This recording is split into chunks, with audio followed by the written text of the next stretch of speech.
something, so it just kicks in right at that point. Yeah, I was going to come in with like an intro line. Today we bring you light and dark, the good and bad side, the the angel and devil version of the. I feel like I should be wearing this the whole time. The Sith Lord versus the Jedi Knight. Yeah. So welcome to another episode. I'm glad that you've allowed us to put ourselves in your ears or in your eyeballs, that you're watching us afresh today. Tom, I have a hot take. Basically, like 20 minutes ago, or maybe 30 minutes ago, I was chatting with Kimmer about something, and basically she said, it's kind of like build your own table. And I was like, that's a great line. I really like build your own table. Now, what does build your own table mean? Basically, in life, if you never get that foot up, if you never get that promotion, if you never get that moment to speak on stage, if you never get called up, and you're frustrated at that, not because, hey, I was here 2 days ago, you should have asked me to speak. If you never get that moment and you've been there, we're talking about, for those of you that have been somewhere for a long time, like years at something, and you've kind of been committed, you've been loyal, you've shown all the characteristics. You're not a crazy person. You're not going to manipulate a moment or, say something outlandish in a moment. Maybe you will. I don't know. But basically, if you're not being invited to that table, whatever that table is, then you should build your own and start inviting people that are over on that table to your table. Now, a real life example of this is Kim Kardashian.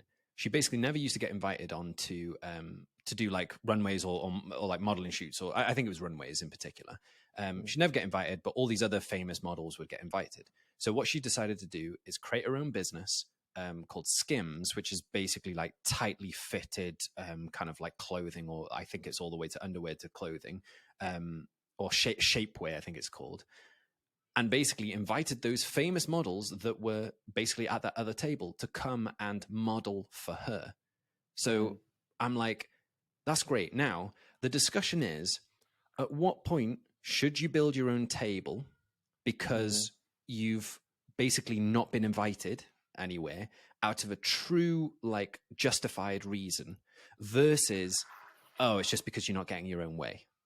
Right. Yeah. So how does somebody know that? Because I would be like, really, if those frustrations, I would say my like stab in the dark would be, if those frustrations have been prolonged, as in like they've continued and continued and continued, and it's matched in with some disappointment of like, oh, it could have happened, but it didn't happen. Or like they promised something, but then they never did promote me or something like that.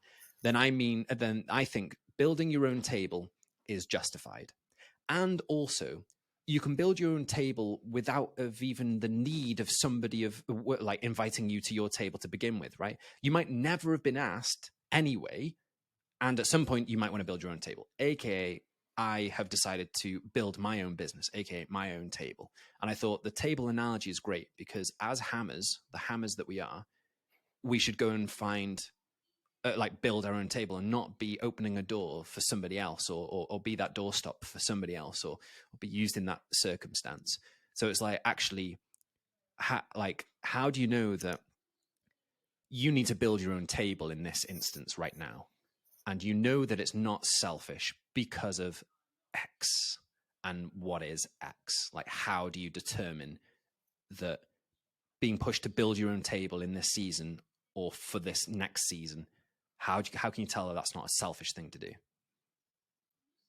Go. I think it'd be quite hard to define it, but probably the closest thing that I could say is if you want, I guess it all depends on the end race of once you've built that table, is it you want to hurt the other person on the other table, so you're not going to invite them?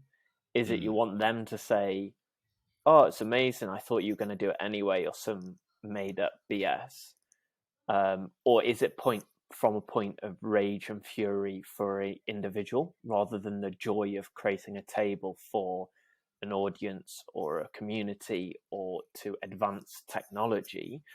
If it's more for the industry or item that you're thinking of and that's the thing driving you, fair enough. If it's just in spite of this group of people because I want them to suffer because I'm not going to invite them into our group and isolate them, then the worst case is you're building that industry that then that person might change industry or maybe passes away, that then you don't get a leg up on them, that then you're trying to get that leg up that might never come. So let's those are great points. So let's take them a bit by bit. So basically the first one that jumped out is basically it's the intentions, right, of why are you building this table. Are you building this table to turn back to the other table and say, ha, screw you? And I think you're right. If basically you're doing something in hope that one day you will turn back to that group of people or individual or business or client or whatever and say, ha, screw you, a lot of the time you never get the satisfaction because that person or group literally are not thinking about you. Yeah. So you never get that's like an empty driver, because you'll never get the validation that you want from that group, and that like the fictitious narrative of that group saying like, oh, woe is us, we've lost a good egg, right? We've lost, like, oh, please come back to our table, you know? So I think you're right. You definitely shouldn't do something with the wrong intentions, and then specifically the intention of one day saying like, screw you, I managed to succeed despite not being invited, or not being kind of like, not being invited to kind of speak or be at that table, right? So let's go through the other one. So basically it's the intentions of doing something in hope that you can be like, ha, told you so. That's going to be empty. So don't do it. Or you can do it, but it won't be fulfilling. Yes. It's one of those things, because if you tell someone don't do it, they just want to do it. So it's saying you book, can do it, but here's the ending and what it will look like. Yeah, there was a book that I was reading that, broadly speaking, in business, like, you could focus on competition, right? Did you read it or did you listen to it? I listened to it. No. What did I say? I read this book. Yeah, I read this book, which didn't sound like you. Well, I was teeing up the thing. I was we need to be authentic, Dan. Yeah, I listened to this book. Yeah, it's because it's like here's just the book just here. So I listened, and some people would be like, I watched a book. I listened to a book that said, broadly speaking, in business, you should not bother like focusing on competition, because it's literally going to like erode you away. It's better to focus on innovation. And I think in this case, like, okay, you're not being invited to the you're not being invited to the table.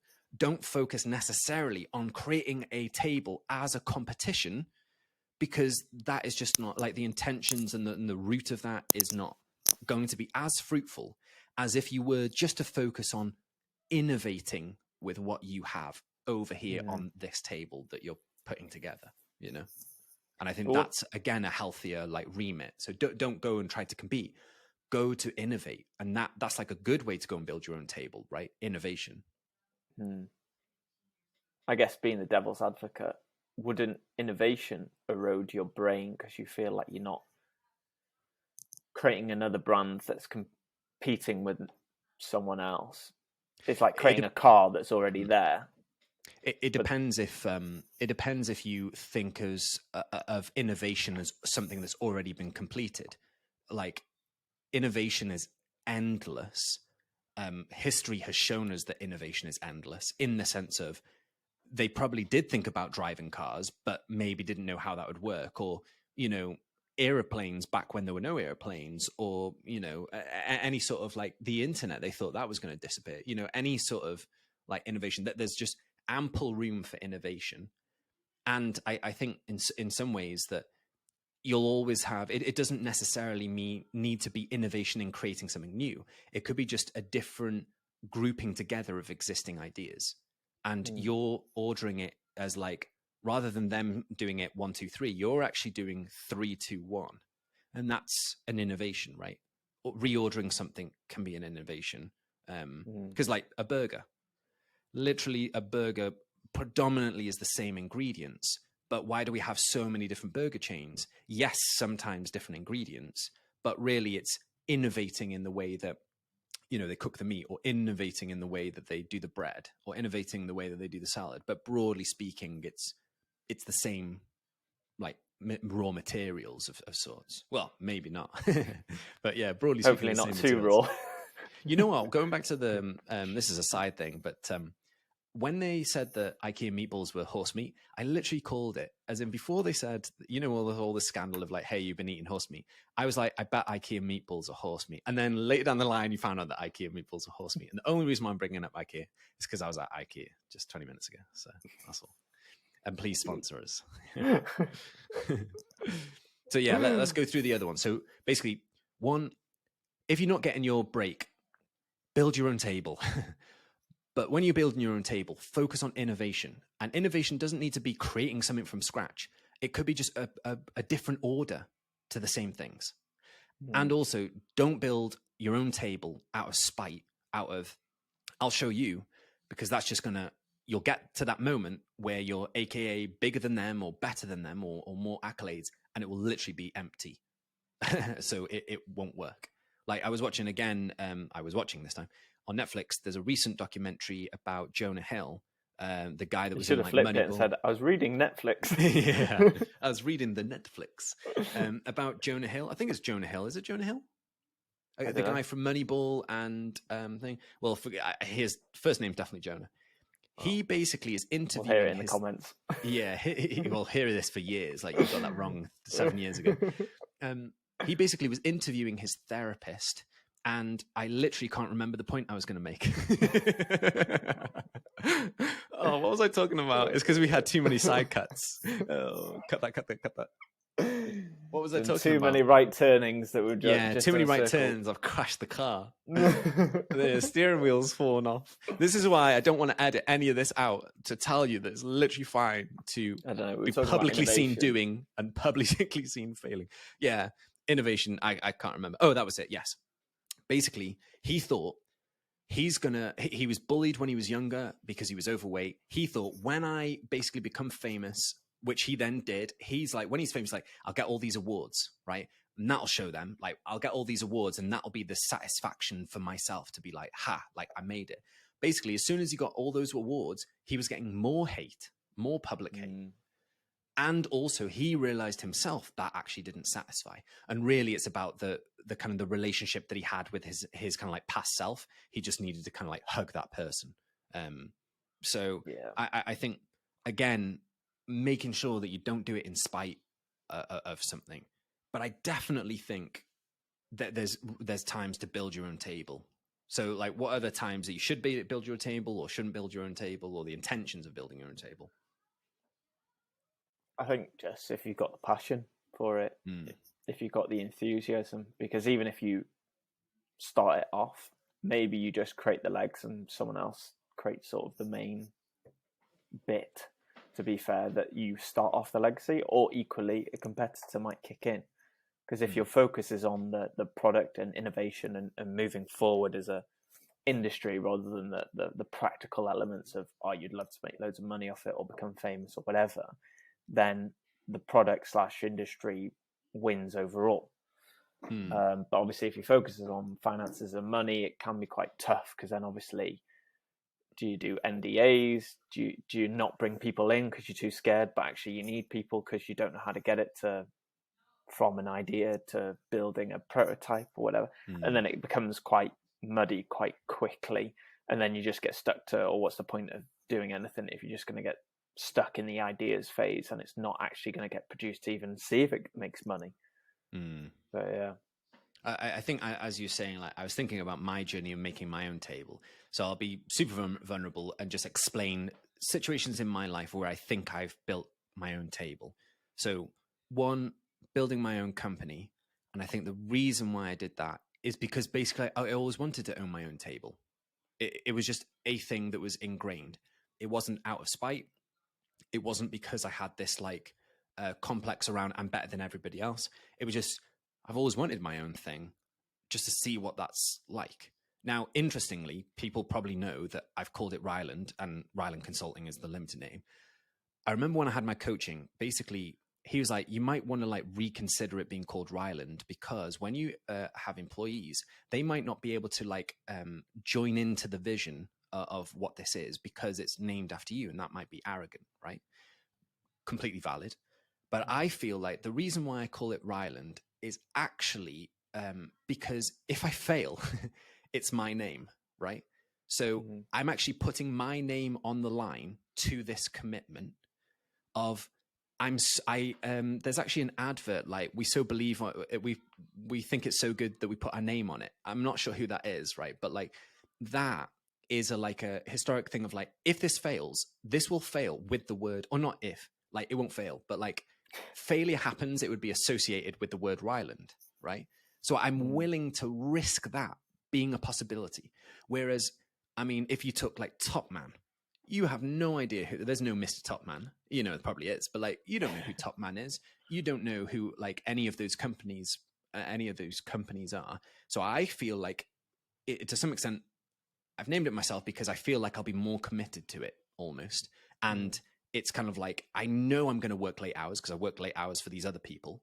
So I'm willing to put in the work. And if it fails, it's got my name on it. So surely that means I'm going to work harder to mean that it won't fail. Because if it was called, you know, Dog and Bone, if Dog and Bone fails, no one will know who ran Dog and Bone, right? You just rebrand to Bone and Dog. Yeah. Like no one will know.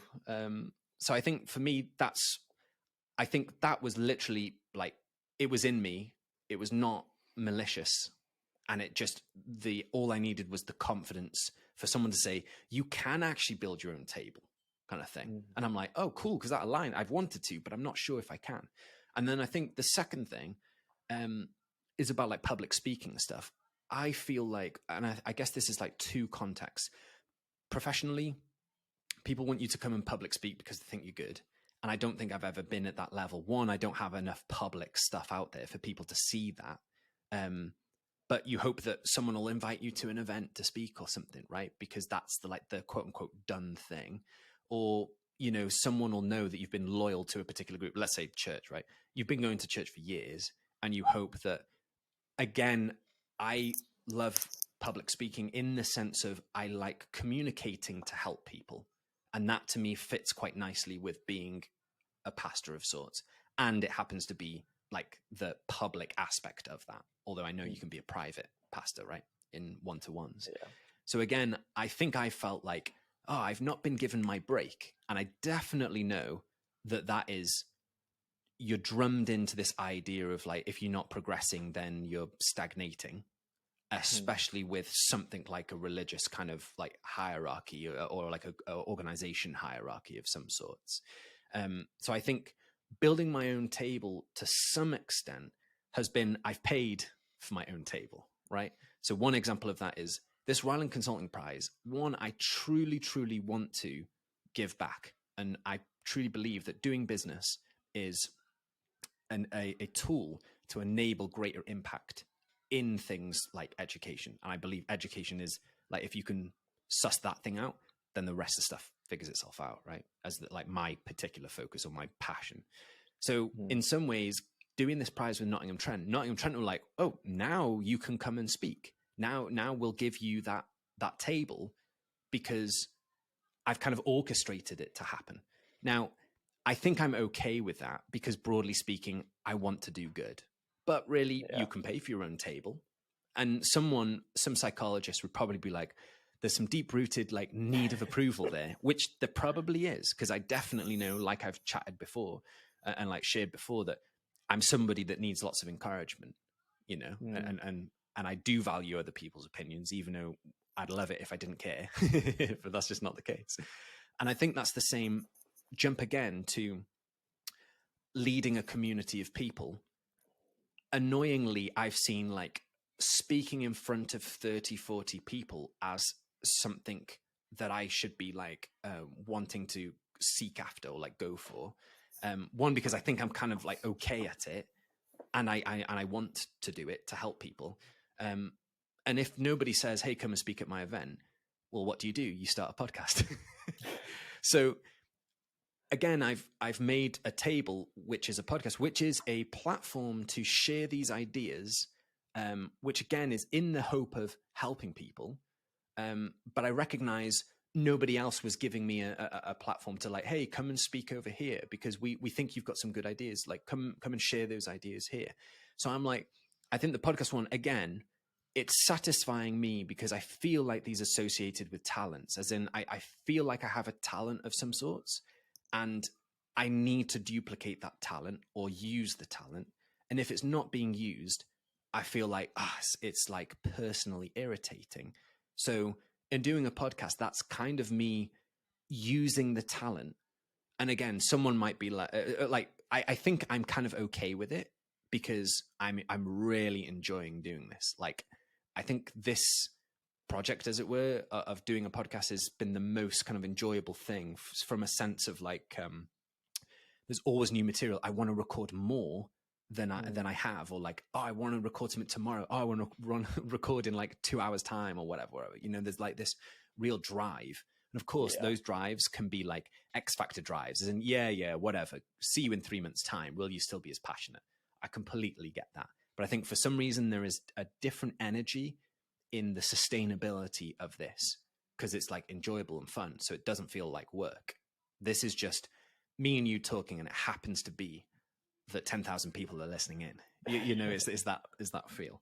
But what do you pick out of that stuff? And maybe you want to share. So that's a bit vulnerable. Like you might say Dan's got a complex around, you know, not getting approval, so he's created his own approval. Completely valid. But actually, I think I've balanced myself out in like the intention really is because I want to do good. Yeah. So do you feel like you've got moments like that or had moments like that? Or any thoughts on what I shared? I think for me, I remember when it must have been around 11 to 13 age group setting, whatever.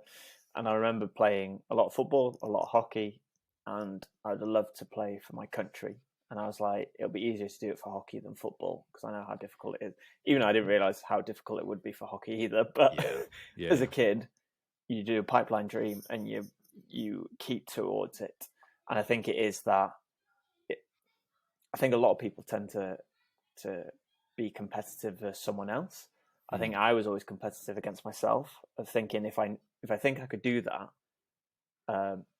I've learned to add boundaries to those thoughts as an adult, because you don't always take into the consideration the finance, the cost, the time, the socials that you might miss out, and you don't tend to frame it in a achievable way. You'll just run at it as if you're trying to run into a brick wall and just keep doing it, and actually the hardship builds up and then can bleed as later times go on. Because I know, like, one of my goals was I'd love to play for Commonwealth, and the one that passed in the one in Birmingham in the summer is like, that was really tough to watch or to hear about it, because I played with some of those hockey guys and I wasn't quite good enough.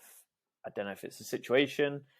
I come from normally a poorer background and normally started off in a hockey team lower down in the leagues. People used to join teams that were, their first team was Prem or National League and would just work their way up the club. I had to sort of hop clubs to have that opportunity. But that's the thing. When you're a kid, you do a pipeline dream that you think everything's straightforward and people are there to help you. And people want you to achieve, but then you bump into other people that are trying to get into that team and are ultra competitive, that might have more money, more time, more experience.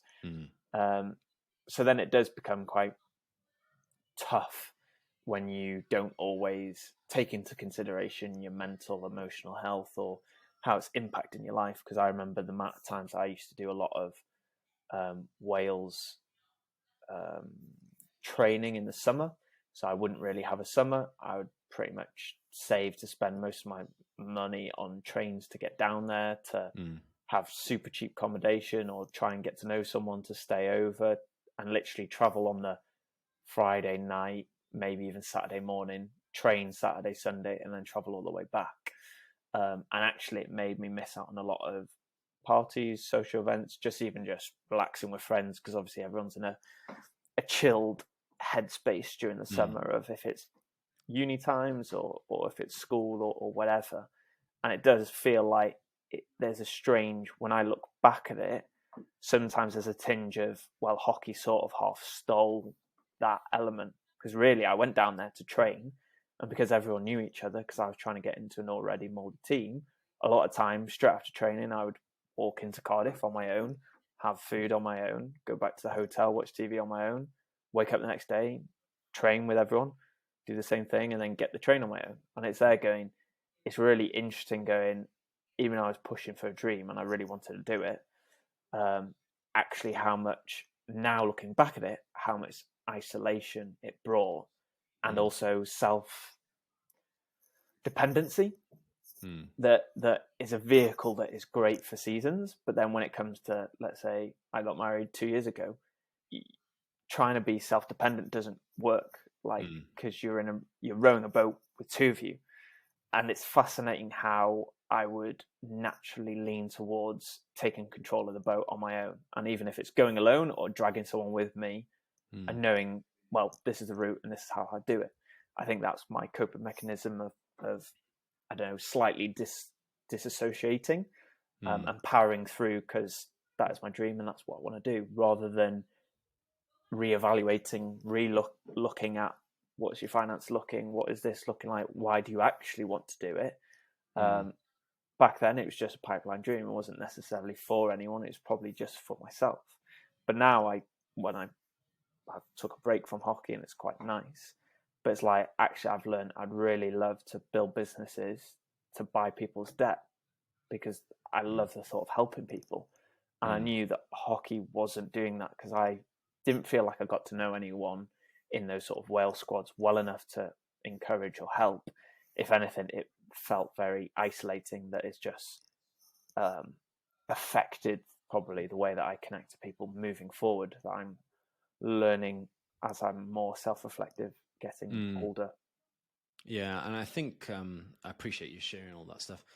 I think what's fascinating is, like, it feels like you were trying to get to that Wales table, and let's specifically say the Wales senior men's squad, and basically you're kind of really putting yourself through the paces.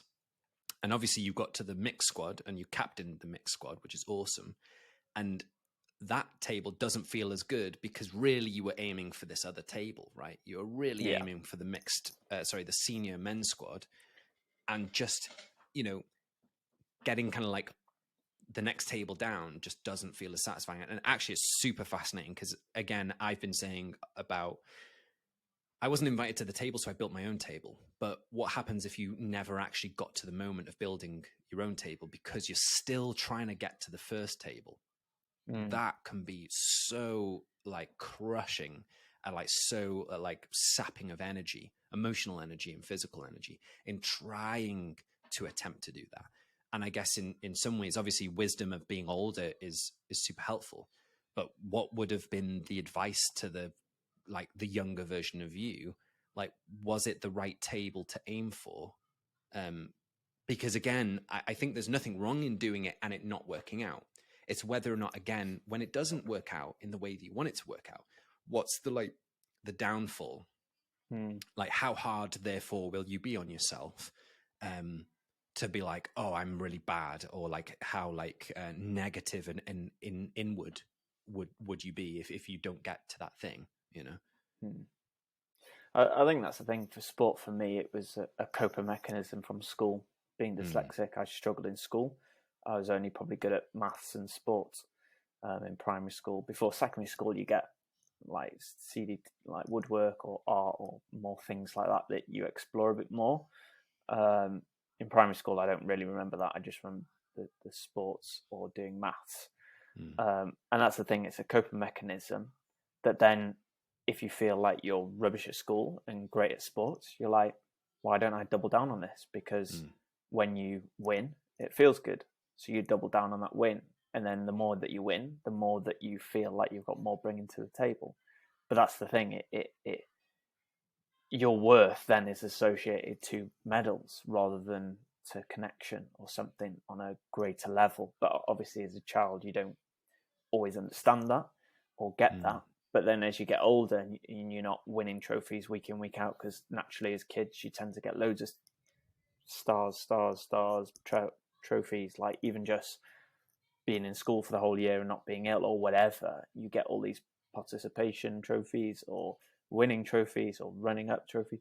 And that's the thing, is instantly you leave maybe even university, it's a lot more stagnant when you get that. And that's the thing, is either you need to create an environment that celebrates you, or get to know someone that celebrates you, or you need to celebrate yourself. Because a lot of the time, 90% of the stuff that's actually really good that you're doing, are the hard decisions or the late nights or whatever, people aren't there to see it.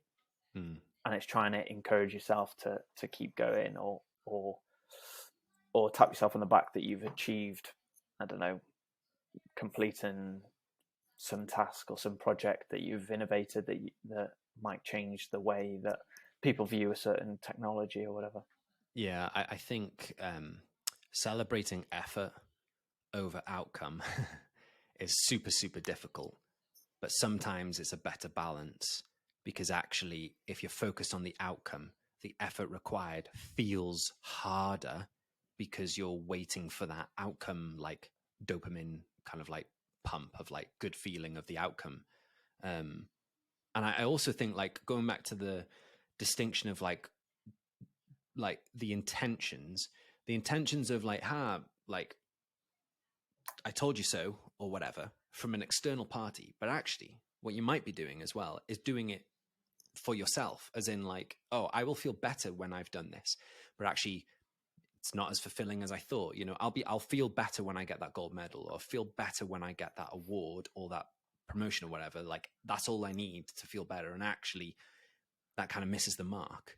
So it's not only just an outward thing of somebody else's opinion, but it's actually your own opinion of yourself that needs to be or like just analyzed before you start building your table.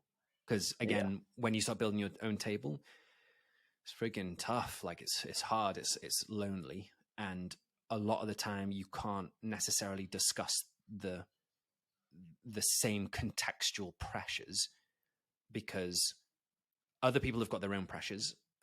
And also it's the unique kind of like grouping of this pressure, because it's very much like, you know, the opinions of others or perfection or whatever is like crushing you. Therefore you can't output, or you can't sell that product, or you're really struggling to get new clients, which is a little bit different than if you were in a conventional career where like it's not so bad if you don't get, you know, X and Y, because, you know, I'll still be here next month. Whereas like there's much more, there's bigger like chasms, really. Reward. Yeah, for sure. Yeah, it's challenging. It's really challenging. Another thing. So I'll be releasing in the next couple of days, hopefully, a book that I've created and designed, which is kind of cool. And again, I guess actually I've been reminded about this because this is kind of another table that I'm building.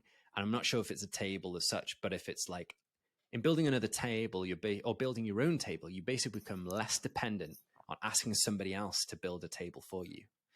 And in life, life is about collaboration and it is about community.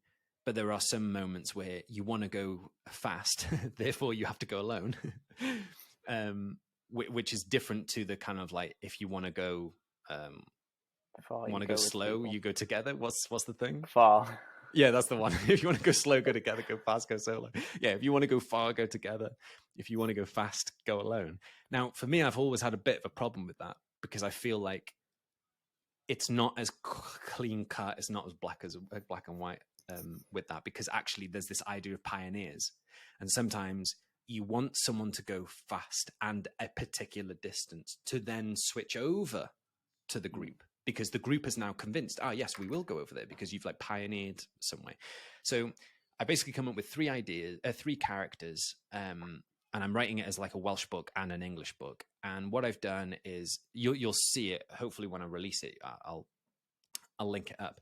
You'll see how simple that I've done it and put it together, because I basically was struggling to kind of like pull together a or find an animator that would fit into this remit of wanting to do it in this way with this kind of like velocity and speed and this kind of iteration and stuff. So I've decided to draw it myself as well, which is fascinating because in some ways, I think sometimes, like you said, build the first table, it just about holds together. And then the second table will be better. Like it'll be V2. So sometimes it's not about even saying, well, the only reason why I'll build my own table is if it's on par or better. Actually, it doesn't need to be on par or better. It just needs to be your table, you know, or your arrangement. And then the second version of the table can always be better. So I chatted to Dad about it, and he was like, I was like, oh, well, I kind of want an editor because I don't feel great at language. I kind of want an editor to go through it just beforehand. And I'm wondering whether or not I color in the photos or something, because as you'll see, it's like black and white and it's just outline drawings and like conceptual drawings. And he was like, no, don't do that. Literally just release this one and focus on doing more books rather than perfecting the first book. And I'm like, oh, this is funny. I feel like Dad is me talking to myself, because that's literally what I would say to somebody else. But like, don't focus on the perfection, focus on progress, right? And I think I'm super excited to do that because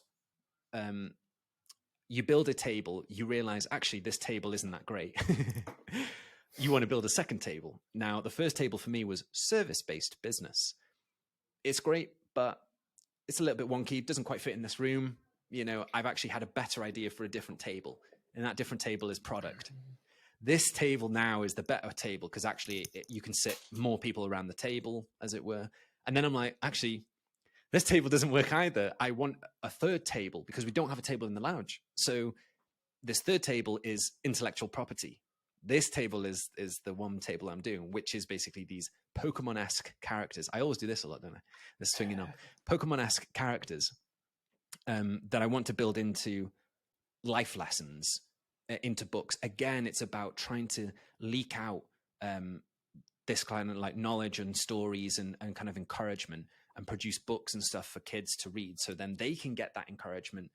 Because I think we're kind of like bottomless pits when it comes to encouragement. You can never be over-encouraged, I don't think, personally. And it would be better to be over-encouraged and have this delusion of self-belief rather than the complete opposite, which is basically not believing that you can do it. So I have also built my own table of intellectual property because I want to go fast. And I know for this first couple of versions, I just want to get it out of my head because it's like frustrating me, and I just want to make my stamp. And then for the second table, I'll get people to help me with it as well. So that's like another table that I've been building. I've got too many tables.